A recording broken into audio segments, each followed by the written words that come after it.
Hoje é mais uma ministração da série que nós temos meditado aí sobre o Sermão da Montanha. Eu não sei quanto tempo nós vamos meditar, porque são 3 capítulos do livro de Mateus, onde vários temas são abordados, vários assuntos são abordados, e nós estamos aí meditando cada bem-aventurança, né? Desde a primeira bem-aventurança, agora nós estamos meditando sobre os felizes de coração limpo. Felizes os limpos de coração, porque eles verão a Deus, Mateus 5:8. Felizes os limpos de coração, porque eles verão a Deus. Sabe, irmãos, se existe uma coisa assim que Deus sempre se preocupa, é com o nosso coração. Sempre. Não basta nós termos um comportamento, não basta nós termos atos que precisam ser mudados.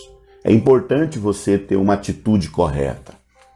É importante você ter um comportamento correto diante da sociedade, diante da família, diante do seu trabalho, diante da vida. É importante. Mas muito mais do que o nosso comportamento correto, muito mais do que os nossos atos corretos, nós temos que ter um coração correto. E é realmente difícil você lidar com essas questões do coração. Porque ninguém conhece o coração do homem, nem ele mesmo conhece o coração do homem. Ninguém que eu falo, nenhum homem. Quem conhece o nosso coração é Deus. Deus conhece os intentos do nosso coração, Deus conhece o mais profundo do nosso coração. Com certeza nós vamos ler um texto aqui onde diz que Deus não vê a aparência, não é a nossa casca que você vê. Eu estou aqui com essa blusa estampada, às vezes a gente está aí bem vestido, e nós enxergamos naturalmente o visível. Deus não vê o visível. Não é isso que Deus se impressiona. Deus não se impressiona com as nossas orações. Deus não se impressiona com as nossas performances. Deus conhece a intenção do nosso coração. Deus conhece o mais profundo. Eu confesso que eu tenho assim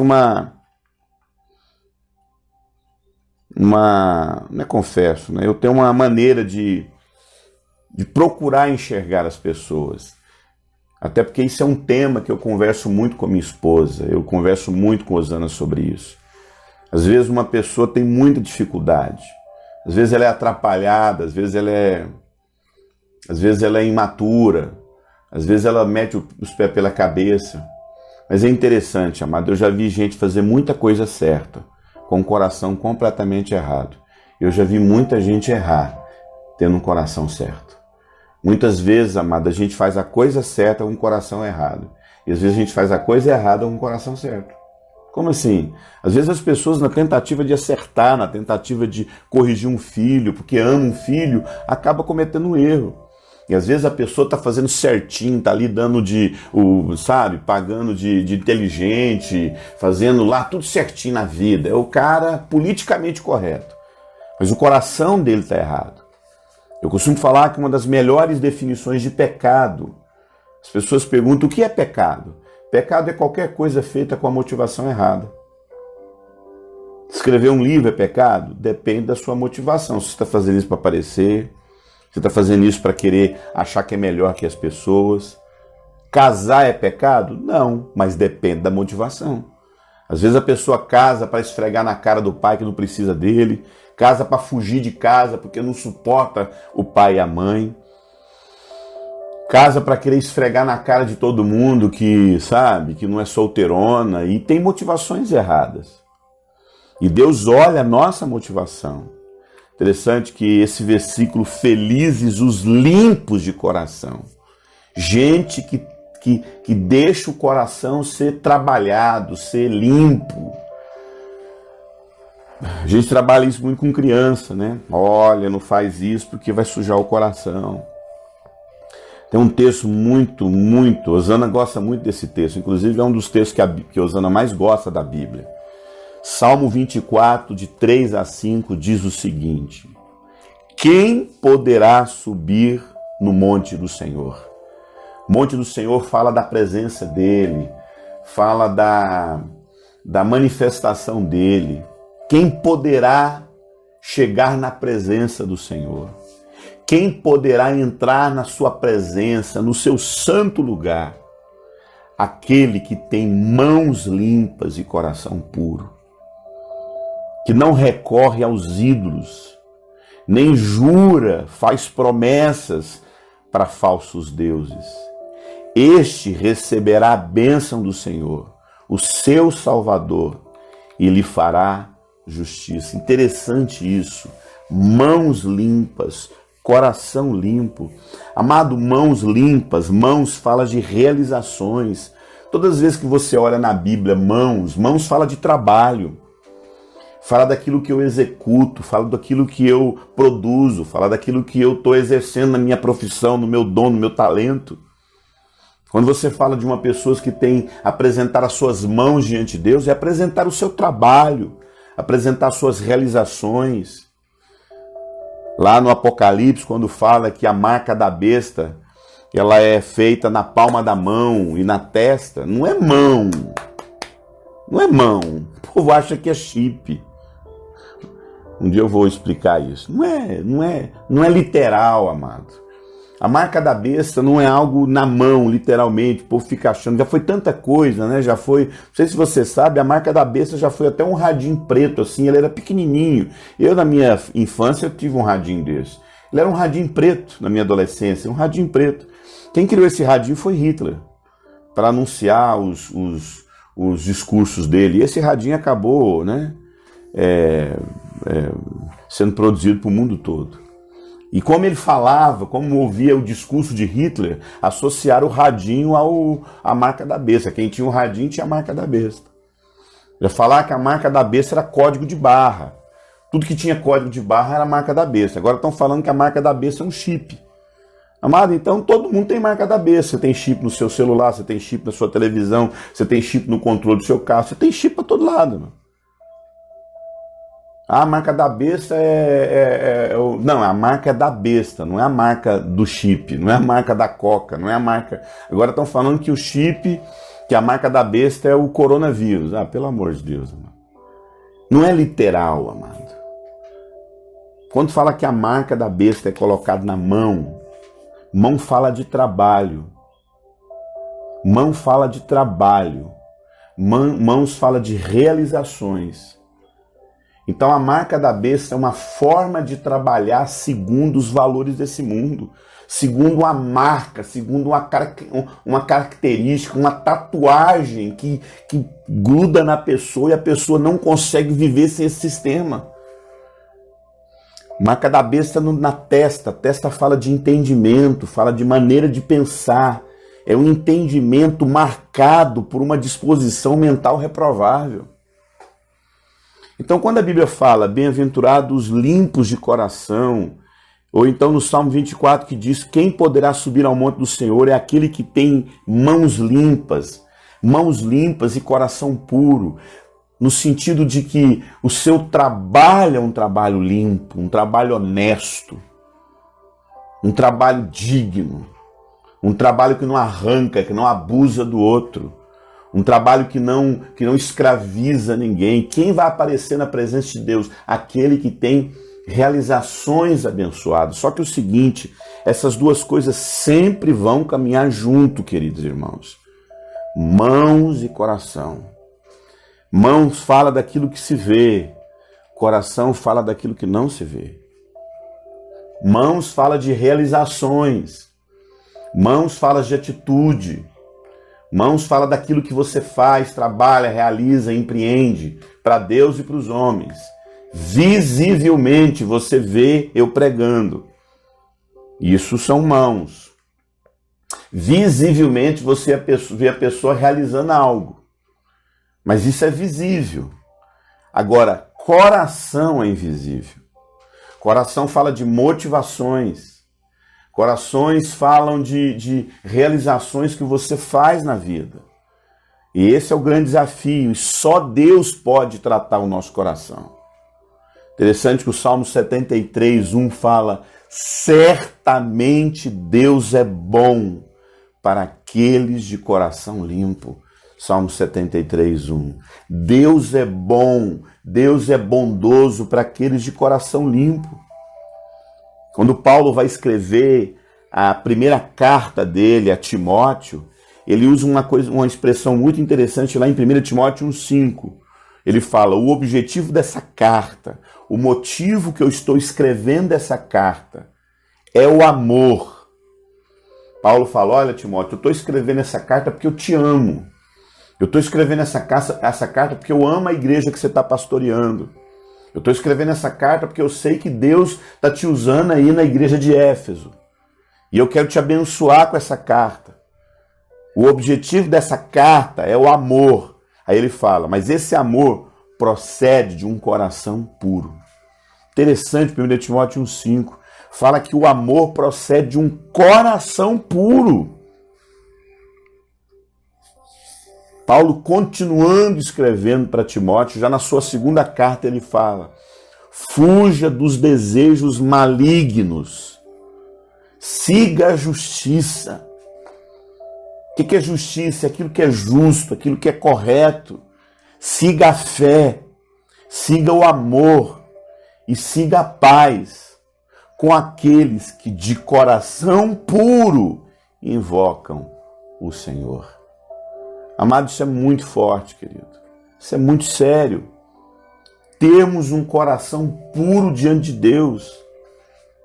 Você já aprendeu aqui comigo que um dos principais objetivos, você já viu isso nas minhas ministrações, que o principal objetivo de Jesus morrer, vir a esse mundo, morrer, jamais foi apenas melhorar o ser humano, fazer o ser humano ter uma vida boa. Não, não, amado. Ou ajudar a sociedade a melhorar, né? Não. O principal objetivo de Jesus Cristo não é dar uma condição de vida melhor para o ser humano, que é importante. É importante uma vida melhor, é importante você ter uma vida boa, um casamento saudável. Mas o principal objetivo de Jesus não é te dar uma vida melhor. O principal objetivo de Jesus é transformar seu coração. Tem até uma canção, né? Ajuda a melhorar, sozinho eu não consigo mais. Eu sou humano, eu só sei errar. Me ajuda a melhorar. Essa música é legal, mas entende, Jesus não quer melhorar ninguém não, amado. Jesus quer transformar você. Melhorar uma coisa que é boa e tem que dar uma melhorada nele. Não, Jesus não quer melhorar a nossa vida, não. Jesus quer transformar a nossa vida. E a nossa vida ela é transformada não pelo comportamento, não pelos atos. A nossa vida é transformada pelo nosso coração. Se o seu coração está errado, tudo na sua vida vai estar errado. Se o seu coração não é correto diante de Deus, se as motivações do seu coração é diminuir pessoas, é provar para todo mundo que você está certo, eu não preciso de ninguém, você só tem um coração errado, amado. Você pode ter comportamento certo, mais cedo ou mais tarde você revela seu coração. Como eu disse para você, eu já trabalhei com pessoas que são atrapalhadas, mas tem um coração bom. Tem um coração que procura agradar a Deus. 1 Samuel, como eu mencionei, 16:7 fala: o Senhor disse a Samuel, não considere sua aparência, nem a sua altura, pois eu já o reprovei. Falando lá dos filhos, né? Deu branco aqui. Quem era o pai de Davi era a casa de... Deu branco. Se alguém lembrar aí, procurar no pastor Google. Mas o Samuel foi procurar o rei de Israel. E quando ele chega ali e vê aqueles homens bonitos, né? Aqueles homens, né? Altos, fortes, né? Cheio de talentos, né? Isso, a casa de Jessé. Obrigado, Saul. E viu aqueles homens lá bonitos, belos. E aí ele olhou, mas o Davizinho estava lá, escondidinho num canto lá. A aparência dele pequena, um menino. E quando Deus fala para Samuel, Samuel, você está olhando para a aparência, eu quero é o coração. Eu quero é o coração da pessoa, põe isso na sua cabeça. Provérbios 4:23 diz, acima de tudo, guarda o seu coração, pois dele é que depende toda a sua vida. Muito forte esse texto. Acima de tudo, guarda o teu coração, pois é dele que depende a sua vida. Querida, a sua vida depende do coração que você tem.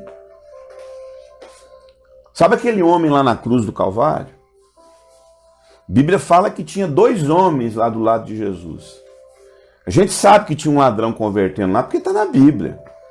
Mas se você tivesse lá naquele momento, ali, aos pés da cruz de Cristo, olhando de baixo para cima, tendo aquela visão de Jesus ali sendo morto, do lado dele tem um ladrão, à sua direita e à sua esquerda tem outro ladrão. À sua direita um ladrão, à sua esquerda outro. Aí você olha, aí você vê lá só a boca mexendo, um ladrão conversando com o outro lado, com Jesus e o outro ladrão conversando. Você não conseguiria entender o que estava acontecendo ali.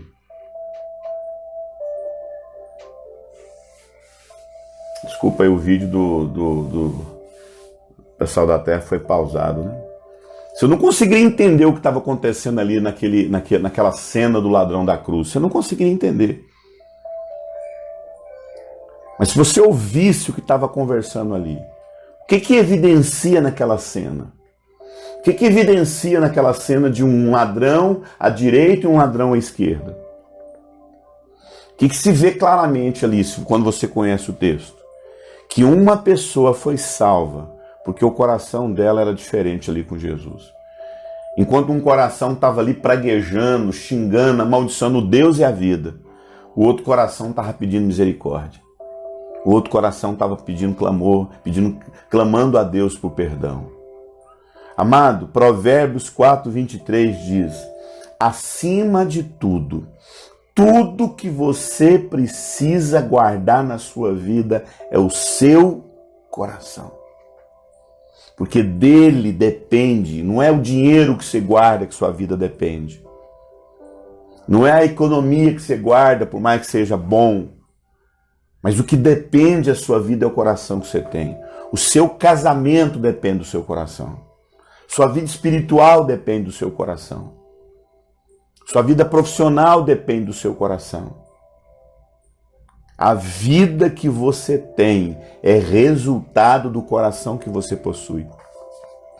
As decisões que você toma nascem a partir do coração que você tem. Provérbios 23:26 diz, meu filho, dai-me o teu coração, e só assim você manterá os olhos nos meus caminhos. A gente só consegue andar nos caminhos que Deus tem para a nossa vida quando nós entregamos o nosso coração para Deus. Amado, você pode ter o melhor comportamento, você pode ir na igreja, você pode ir na missa, você pode fazer um monte de coisa. Mas se o seu coração está distante de Deus, porque é justamente o seu coração que Deus está interessado. E quando eu falo do nosso coração, volto a repetir, eu estou falando das nossas motivações. Do que te motiva a fazer o que você está fazendo. Quando a gente fala de coração, nós estamos falando das intenções mais íntimas do nosso coração. É isso que Deus quer saber. Quais são as suas intenções em fazer o que você está fazendo? Quais são os motivos que levam a fazer o que você está fazendo? As motivações do nosso coração. Interessante que tem uma experiência muito forte ali, que pode nos ensinar profundamente, que é aquela experiência de Atos 8:9, quando Filipe pregava lá na Samaria, e ele pregou ali na Samaria e fez muitas conversões. E aí a Bíblia fala que um feiticeiro chamado Simão se converte. Simão se converte ao Evangelho e começa a seguir a Filipe. né? Filipe pregando o evangelho, Simão se converte, a Bíblia fala que, depois você lê lá a história em Atos 8. Simão levanta a mão, recebe Jesus e começa a andar com Filipe. E começa a ver milagre, começa a ver tantas coisas, né? E ele é batizado. A Bíblia fala que Simão desce as águas e esse Simão era um feiticeiro.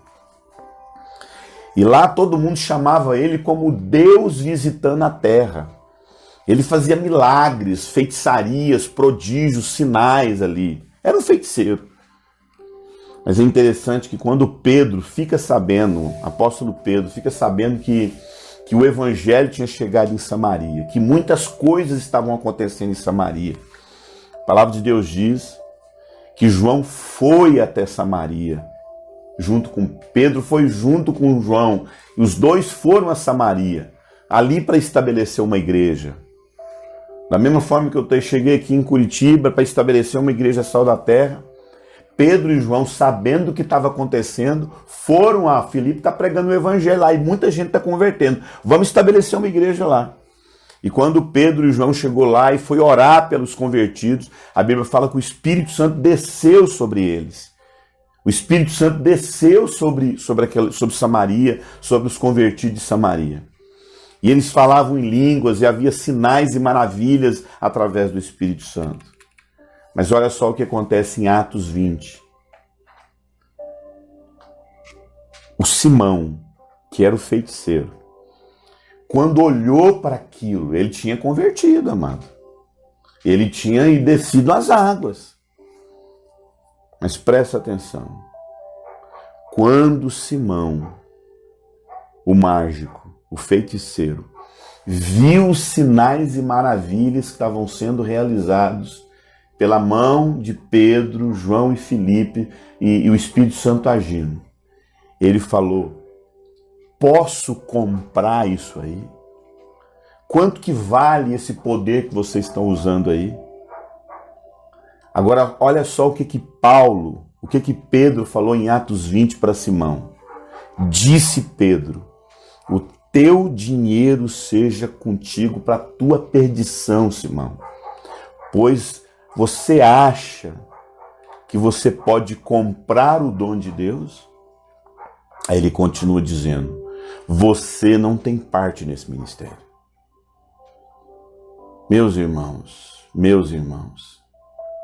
muitas das vezes Deus não coloca a gente para fazer parte de algo que Ele queria nos abençoar, porque a gente não tem um coração correto. Olha só, você não tem parte nesse ministério, porque o teu coração não está correto diante de Deus. Gente, eu estou falando de pessoa que converteu. Eu estou falando de gente que batizou, mas que não pode exercer o ministério porque o coração está errado. Querido, é muito sério isso.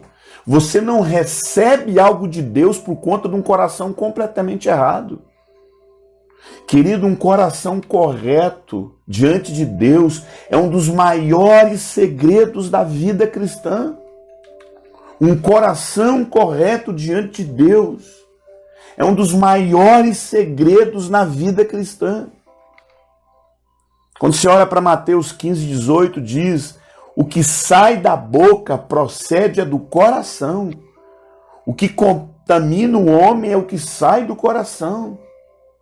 Porque do coração é que procede maus pensamentos, é do coração que procede adultérios, é do coração que procede mortes, é do coração que procede fornicação, é do coração que procede furtos, é do coração que procede falsos testemunhos e blasfêmias. Isso está em Mateus 15, 18.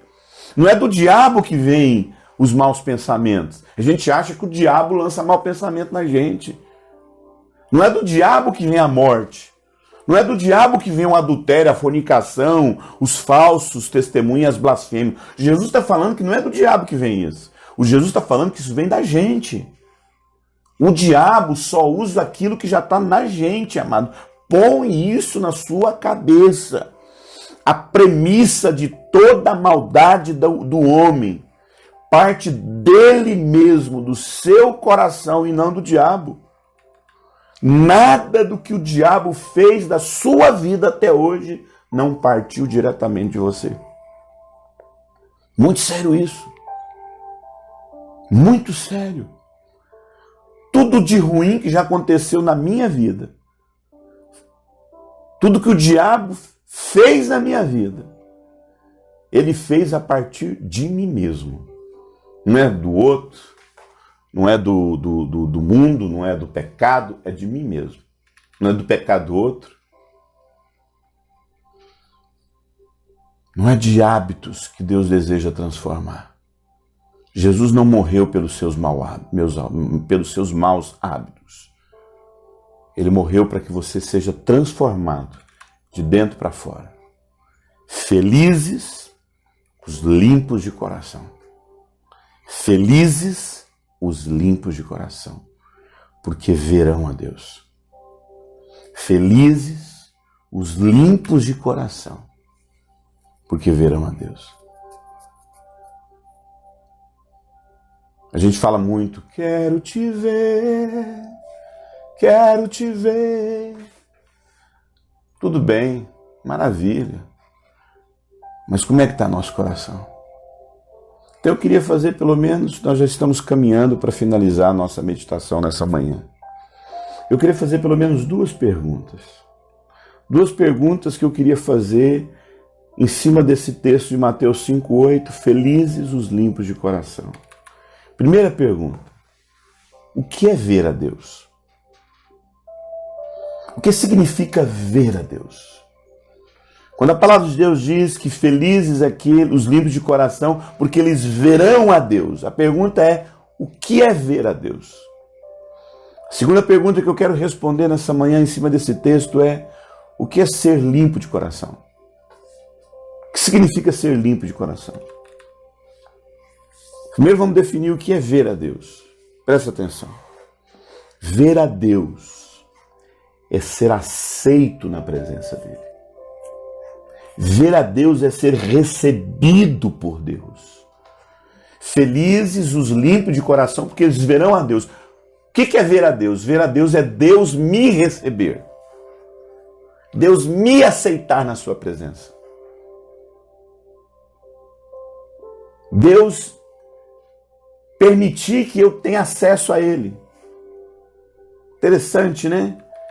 Uma expressão bem forte desse ver a Deus, que é o mesmo texto, é o mesmo conceito etimológico da palavra ver a Deus, é o mesmo conceito usado aqui em Êxodo 10, 28, quando o faraó diz o seguinte para Moisés, disse faraó a Moisés, saia da minha presença.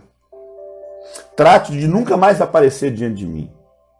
Porque no dia em que você ver o meu rosto, você morrerá. Respondeu Moisés. Será como você disse. Nunca mais verei a tua face. Toda aquela história lá do faraó querer manter o povo escravo no Egito, aí tem todas as pragas. E aí quando vem a última praga lá, que é a morte do primogênito, faraó, irado, fala, sai da minha presença. Você jamais verá o meu rosto. Felizes os de coração limpo, porque verão a Deus. Ver a Deus significa ser aceito na presença para que você o veja. É você ser recebido na presença de Deus. Sabe quando você liga para uma secretária e a secretária diz para você, fulano poderá te ver hoje. Às vezes você até pergunta, fulana, fulano vai me atender hoje? Aí a secretária fala, sim, pode vir. Ele vai te receber hoje. Ele vai te ver hoje.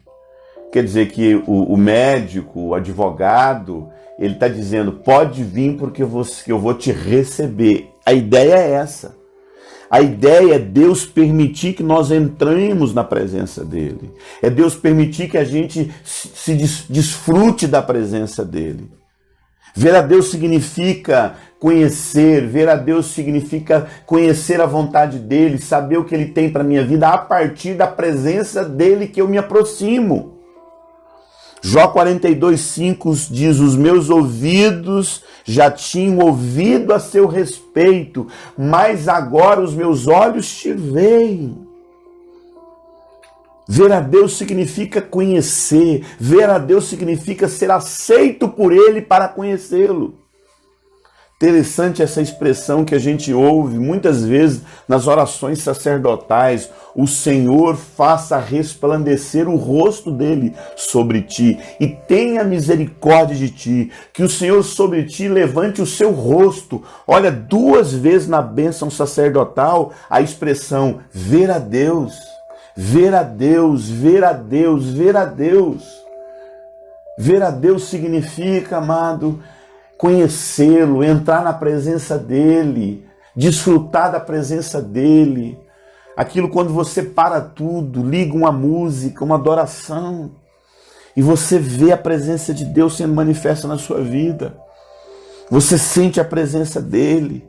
Você sabe que ele te aceitou. É literalmente como você ser aceitado na presença de Deus.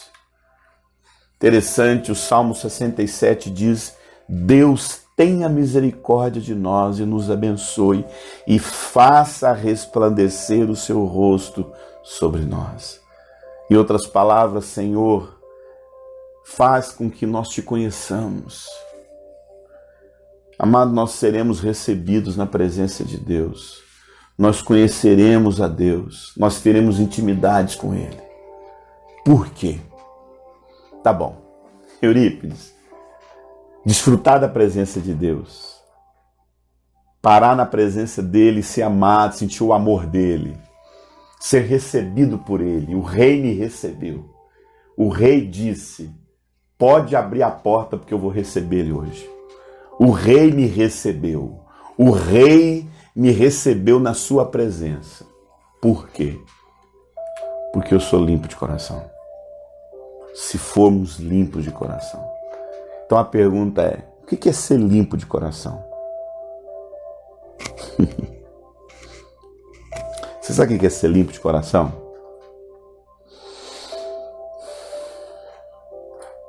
Ser limpo de coração é querer apenas Deus na nossa vida. Ser limpo de coração é não querer fazer nada mais que não seja agradá-lo. Ser limpo de coração é ter um coração completamente entregue a Deus, sem sugestões, sem querer colocar Deus na parede, falar: Deus tem que ser do meu jeito. Deus, eu tenho uma... Ou então você falar: Deus, eu tô te buscando aqui, mas eu quero uma outra opção. Sabe, irmãos, eu trabalhei durante muito tempo com uma escola chamada ETED, uma Escola de Treinamento e Discipulado. ETED. E a gente recebe muitos formulários, né? São geralmente 2 escolas que a gente roda de 5 meses. 5 meses. O aluno vem e fica 5 meses com a gente. 3 meses teórico, 2 meses prático. E a gente recebe formulário. Aí os formulários vêm, formulário do aluno, formulário do pastor e formulário da família. Antigamente era 4, formulário do aluno, formulário do pastor, formulário da família e formulário de um amigo. Esse formulário a gente recebe. Eu trabalhei praticamente 6 anos com o ETED. E tinha uma coisa que era recorrente na maioria dos casos. A gente recebia o formulário e a gente entrava em contato com o aluno. O formulário chegava 2 meses antes, 1 mês antes, 4 meses antes, e a gente tinha uma lista de quem ia participar daquela escola do início do ano ou do meio do ano, do final do ano. Início e final do ano, são 2 escolas por ano. E a gente pegava aquela lista de alunos com os formulários na mão e a equipe de obreiros ligava, a gente ligava para o aluno, os pais do aluno e para o pastor do aluno. E tinha uma coisa recorrente na maioria desses alunos. Eu estou explicando para vocês a respeito de coração puro. E que muitos alunos, quando a gente ligava, falavam o seguinte: pastor, pois é, eu quero fazer TED, eu quero ter esse tempo aí com Deus, eu quero ver a Deus, eu quero experimentar do amor de Deus, eu quero conhecer a Deus. Felizes os limpos de coração, porque verão a Deus. Sempre fala, eu quero ver Deus, eu quero ter um tempo com Deus. A pessoa, quando vem para essa escola, ele vem para receber de Deus. E eu comecei a perceber um comportamento em praticamente muita gente. Eles falam o seguinte: pastor, eu quero muito ir. Só que eu prestei um vestibular. Só que eu estou com um currículo na empresa. Se eu não passar no vestibular, eu vou fazer a TED. Eu falei para Deus isso. Eu falei para Deus que se eu não receber uma proposta de emprego, eu vou fazer a TED. Isso é um coração sujo. Será que é um coração sujo? É um coração que não tem Deus como única coisa que ele deseja. Então quer dizer que você só vai fazer isso se der alguma coisa errada na sua vida? Jesus é um plano B na sua vida? Você tem Deus como plano B na sua vida? Deus é a segunda opção na sua vida, caso a primeira opção. Porque quando você fala, se você não passar no vestibular, você vai fazer a TED, você está dizendo que Deus é um plano B na sua vida. Você sabe o que é um coração puro? É um coração que tem como único objetivo fazer a vontade de Deus. Deus não é um plano B na minha vida. Deus é o único plano na minha vida. Coração puro, amado, é desejar apenas uma coisa. Uma coisa. Tiago 4,8 diz: aproximem-se de Deus, e Ele se aproximará de vocês. Limpem as mãos de vocês. Limpem as mãos de vocês. Vocês que têm mente dividida, limpem o coração de vocês. Tiago 4,8. Amado, Tiago 4,8 estava dizendo que coração sujo, Tiago está falando que mãos sujas são pessoas que têm mente dividida. É gente que tem plano B de Deus. Deus, eu tenho o Senhor, mas eu tenho a amante. Deus, eu tenho o Senhor, mas eu tenho o ídolo. Deus, eu tenho o Senhor, mas eu gosto de me prostrar diante de uma santinha. Deus, eu tenho o Senhor, mas eu tenho meus pecados aqui. Amado, Deus é o único motivo na nossa vida. A palavra de Deus diz: você que tem ânimo dobre, você que tem coração dividido, não pense que alcançará de Deus alguma coisa. Muito sério isso, amado. Marcos 12,30 fala: amarás o Senhor teu Deus de todo o seu coração, de toda a sua alma, de todo o seu entendimento, de todas as tuas forças. Esse é o primeiro mandamento. Deus não divide o seu coração com ninguém. Coração puro é um coração que tem unicamente Deus como balizamento, como juiz na sua vida. Jeremias 29,3: buscar-me-eis e me acharei, quando vocês me buscarem de todo o coração. Você lembra lá do jovem rico?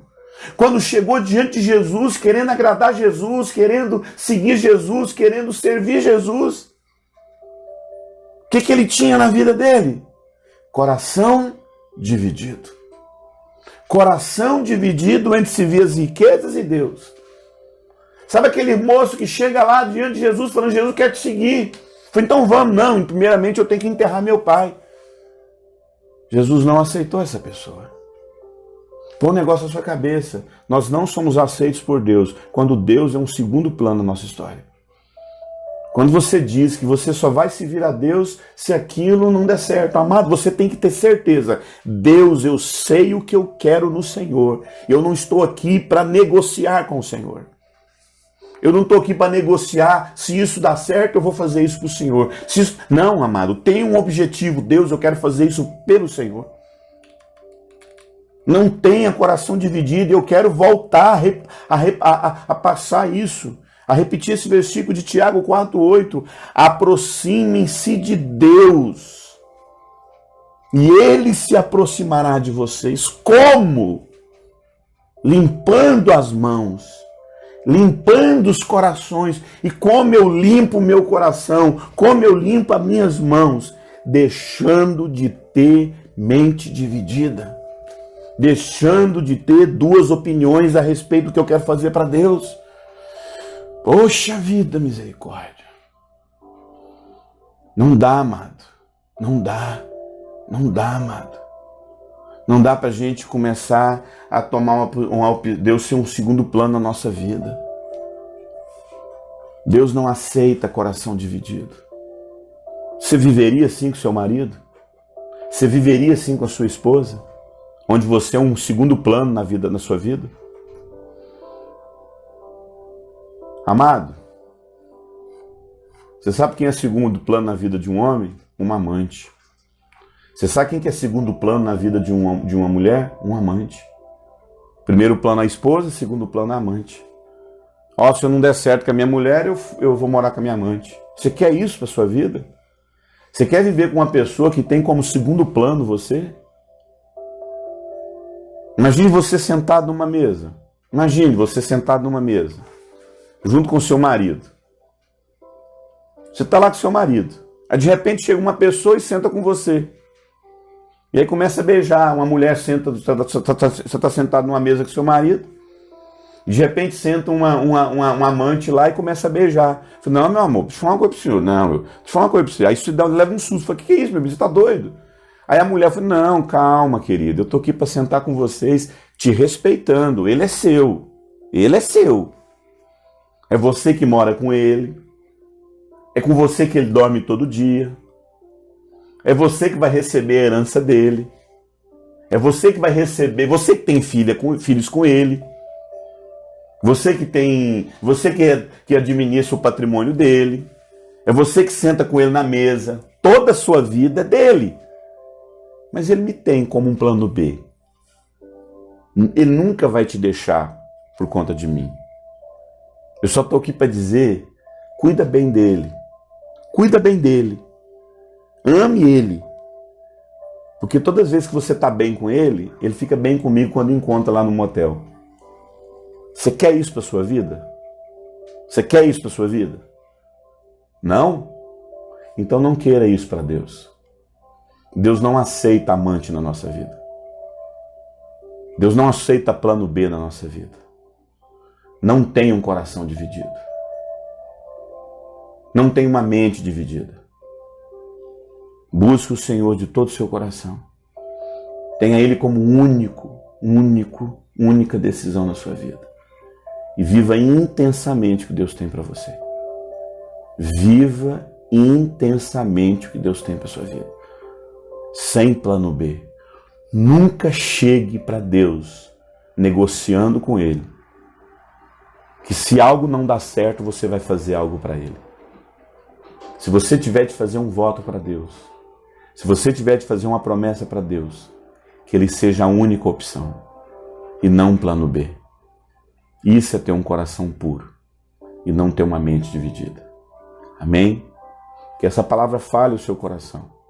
Bem-aventurados os limpos de coração. O que é limpo de coração? Alguém que tem Deus como única opção na vida dele.